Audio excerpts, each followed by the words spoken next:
Hey guys, Gardner from Finisher Fitness. Today what we wanted to do was provide you guys with a true inside look as to exactly what you receive in a personal training session with us. We train a large variety of people of all types of skill levels, of all types of goals. We train body fat clients to decrease in weight. We train the athletic population to increase sport performance.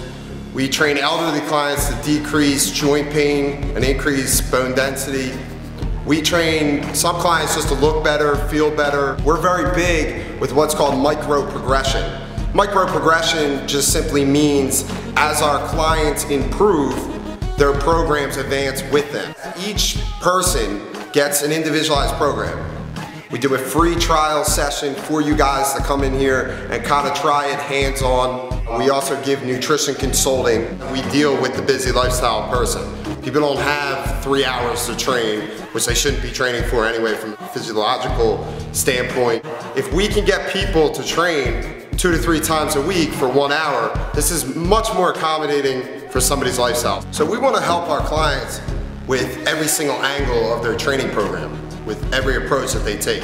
We want joint integrity, tissue quality, we want strength, we want flexibility, we want mobility, we want increased energy levels, decreased anxiety and depression levels, overall, more conditioned. So the first thing that you're gonna see here with Teresa is what's called foam rolling. Foam rolling will increase tissue quality. Here, what we're doing right away is taking that locked tissue, trying to roll out the knots, and believe it or not, what this will do is increase or decrease the amount of joint pain that could occur from her joint above or below. So by rolling the outside part of her hip, she may receive less knee pain, less low back pain. We're trying to increase the tissue of her quality for long-term use. What we're doing now is a direct hip flexor activation technique. The tennis ball is down by her low rib cage. She's impersonating running here, so she has one side extended as the other leg pushes the band away. We're doing this for 3 10-second holds. Again, this is a great way to really get some activity at the hip flexor. We then try to give Teresa a generalized warm-up. Today what we're doing is the treadmill. This will increase blood flow. It will spike her heart rate to a degree, try to get her adrenaline up. The important thing that we want our client to understand is what's called excess post-oxygen consumption. So just big scientific term for you will burn calories at work when we are training, but more importantly, you are going to burn calories for what science proves and shows for 48 to 72 hours post-exercise. So our power circuit is going to consist of 3 exercises.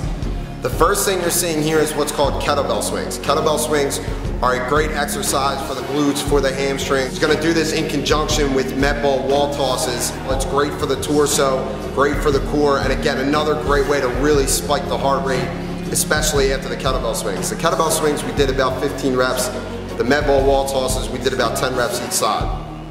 To follow up the circuit, we are now moving into something that looks pretty deceiving. It looks scary, it's really not. It's a very safe, effective tool. The chains here are used to give Teresa a little bit of thoracic extension. So again, from a body postural standpoint of somebody who's like this throughout a day, the chains are used to externally rotate the shoulder to develop strong back musculature, mid-traps, her rhomboids, rear delts. She's forced to use her glutes and her core here to prevent rotation and her hips from dipping. Teresa's a little bit sweaty, her heart rate is spiked, her energy levels are feeling good. We're really starting to attack the caloric rate. She's now gonna take a 1.5 to a 2-minute breakdown period. We're gonna give her a stretch, she's drinking water. We're talking about her repetition.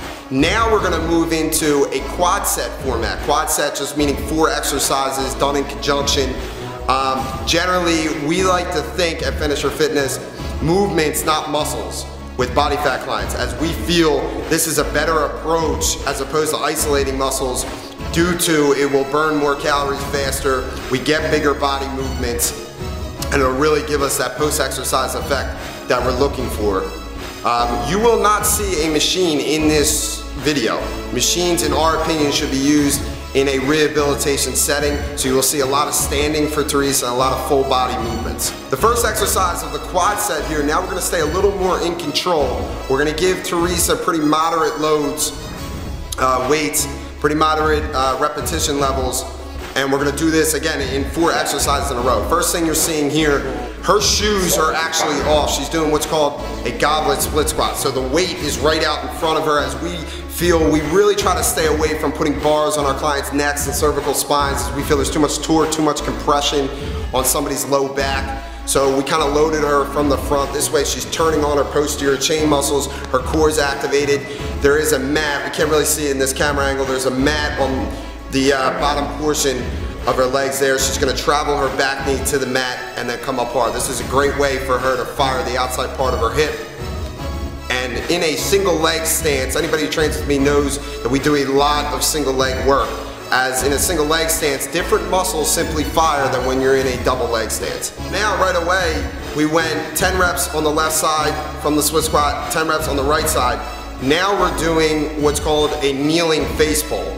This exercise is as it shows. Teresa is trying to stay tall here. She's squeezing her glutes, so now we get a little bit of glute activity. We get core control as she's trying to prevent rotation.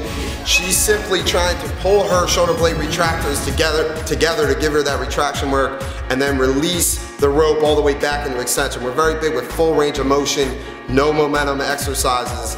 And again, this is why we don't use machines, as even in a back exercise, she's forced to use almost every muscle in her body. I talked about the approach of maybe going from lower body muscles to upper body muscles, as again, science shows this is also another great way to increase the caloric rate. However, here what you're seeing for somebody who needs postural change as well and increases in lean body mass, she's going from a back exercise right away to a push-up. We have the band here to help assist her in push-ups. As we mentioned before, Teresa has made massive improvements in her training program. She has increased the amount of tension that the band's gonna help her here. 95% of people actually don't have back pain or knee pain. What they have is underactivated glutes. So we try to hammer the hips with most of our clients. Here what you're seeing is a great glute exercise for Teresa. Teresa has 1 foot elevated. That just increases the distance that she has to travel. This exercise is called bridging. She's trying to create what looks like a bridge. Again, great exercise to try to get glute extension versus using her low back or her hamstring. We're gonna do 10 reps on her right leg and then 10 reps on her left leg. It's funny, here again, single leg training. Each side is gonna be, one side's gonna be stronger, one side's gonna be weaker, so we must train both sides of the body. So now as you continue to see our process, foam rolling, right? Stretching, activation, warm up, then we moved into direct power work to try to spike the heart rate and get the central nervous system going to a greater degree. Then we kind of relax her, let her heart rate come back down, and then we move her back into a more strength-oriented type approach with the 4 exercises in conjunction. We did those 4 exercises 3 times in the rep range that we wanted her to be in. Now, what you're seeing here are the ropes. The ropes are a great activity, again, to spike the heart rate.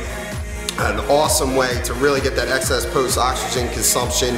How many times can you run sprints? How many times can you be on a treadmill? We definitely don't want to bore our clients. What we want to do is give them variation without changing exactly what they need in their program and the approach in which we need to attack their exact goals.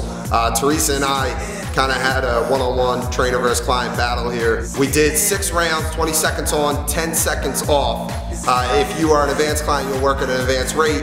If you are a less advanced client, you work at a less advanced rate until your threshold kind of increases. Again, guys, we feel that we have some of the most affordable rates in this area. We supply a facility that helps us, when program designing, put you guys in the best possible situation for success. So we want you to take on our program with a level of seriousness. We want you definitely to have fun. And simply, when you come in here, we want you just to basically apply yourself and trust our system. You would be absolutely amazed what you can do if you actually apply yourself to a professionalized program that is scientifically backed for 3 hours a week. You know, so we really like to encourage you guys and give you the opportunity. We do personal training throughout the week. We also provide boot camps. We hope that we receive an email or a phone call from you soon. Thank you for taking the time to watch our video. We hope you enjoyed it. What's a mob to a king? What's a king to a